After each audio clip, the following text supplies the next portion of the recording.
Bismillahirrahmanirrahim. Assalamualaikum warahmatullahi wabarakatuh. Selamat datang kembali teman-teman bersama kami di channel Azril Hidayat. Dalam kesempatan kali ini kembali kami akan mengabarkan informasi terbaru tentang pelaksanaan ASN P3K Guru di tahun 2022.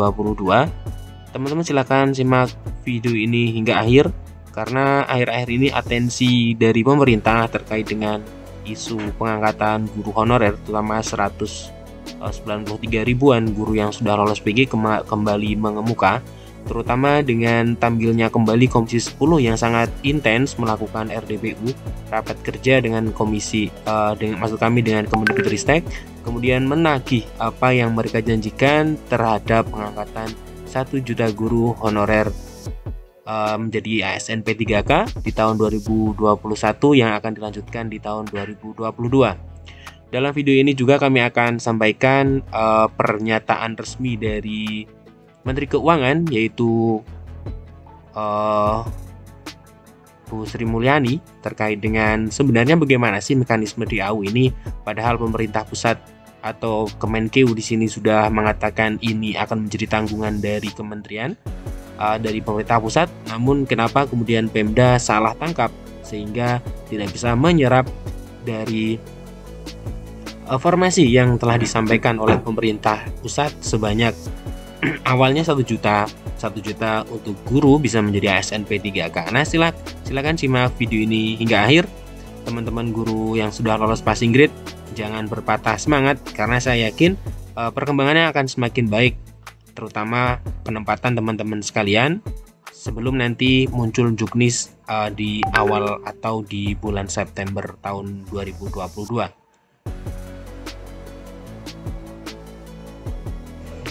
Silakan simak video yang pertama, yaitu pernyataan dari Pak Abdul Fikri Fakih ya dalam RDPU dengan Kemendikbudristek yang menyoroti pelaksanaan P3K terutama untuk guru-guru honor yang sudah lolos passing grade dan tenaga kependidikan.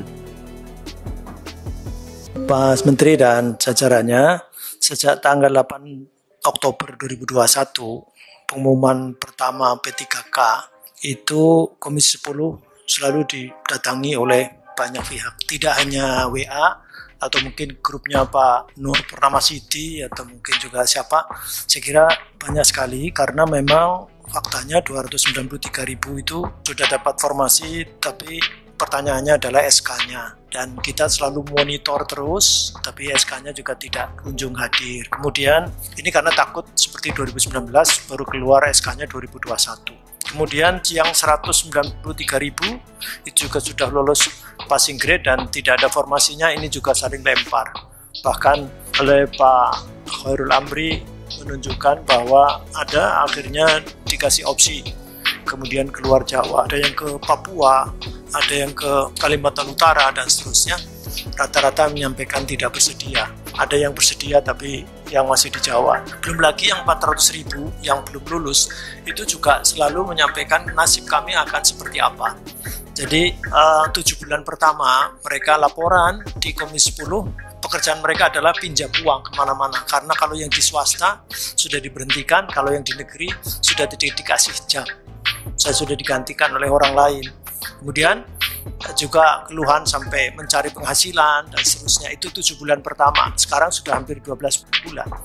Nah, sehingga belakangan ada misalnya di Provinsi Banten, salah satunya di salah satu kabupaten keluarlah SK, tetapi dengan perjanjian mereka tanda tangan tidak akan mendapatkan gaji lebih dulu. Nah, itulah yang terjadi. Kami paham betul Kemendikbudristek itu sangat pro dengan mereka. Tapi faktanya kan memang ada yang menentukan lain, Kemenpan RB, Kementerian Keuangan, BKN, dan seterusnya. Nah, permintaan mereka adalah mereka kan kepengen ada pelindungnya, agak ada bapaknya. Nah, sehingga jangan kemudian nanti dan dilempar ke sana, tidak hanya ke Komisi 10 tapi juga ke Komisi 2 atau kalau perlu ke Komisi 11 ke Kementerian Keuangan misalnya begitu. Di DPR pun tidak kemudian dilempar-lempar seperti itu, cukup di sini saja. Dan kalau ke kementerian mintanya juga hanya ke Kemendikbud saja, supaya Kemendikbud itu diambil aja semua. Kemudian termasuk salah paham antara pemerintah pusat dengan pemerintah daerah. Jadi Kemendagri ini juga berharapnya ke Kemendikbudristek. Jadi sekali lagi ini aspirasi ini untuk supaya direspon karena ini menyangkut nasib.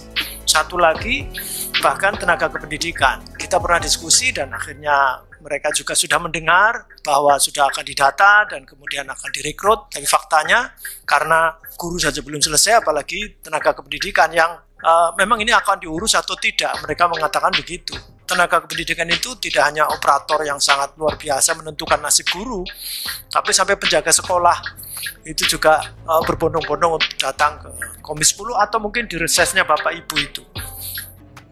Untuk video yang kedua, ini adalah pernyataan dari Bu Sri Mulyani ya, terkait dengan dana DAU yang sudah cair seharusnya ke pemerintah daerah untuk penganggaran atau pengadaan seleksi P3K penggajian di tahun 2021, tahun 2022, dan seterusnya. Shock, menurut saya mungkin nanti di TKDD di Aceh mestinya tidak sebesar seperti yang tadi disampaikan. Kalau untuk P3K, ini yang sering muncul berkali-kali Bapak, kami waktu mendirikan dengan Menpan RB dan Menteri Pendidikan, waktu itu akan melakukan supaya rekrutmen dari guru honorer menjadi P3K. Disetujui 1 juta tahun 2019. Namun eksekusinya selalu lebih rendah karena ternyata ada saling tunggu-menunggu dan daerah merasa bahwa saya tidak akan merekrut seperti yang tadi disampaikan oleh Bapak karena dia tidak punya alokasinya, padahal alokasi untuk pembayaran P3K itu dihitung dalam DAU dan itu diirmak dari pusat. Jadi harusnya, nah ini sesuatu yang lucu kalau kita lihat ya, jadinya ada programnya, namun nanti antara yang ada di dalam DAU yang harusnya menampung P3K, termasuk kalau harus merekrut P3K, harusnya sudah ada dan kita perhitungkan di dalam hitungan DAU itu, dan kita irmak Pak. Jadi nggak mungkin harusnya nggak lari-lari harusnya. Kalau di irmak itu kita kunci untuk itu saja. Gitu. Kemudian tadi total TKD untuk Aceh Bapak tahun 2021 11,7 dan tahun 2020 tadi Bapak menyampaikan 10 triliun 10,7. Terima kasih telah menyimak, semoga video ini bisa bermanfaat dan memberikan pencerahan bagi guru sekalian. Kami akhiri, Assalamualaikum warahmatullahi wabarakatuh.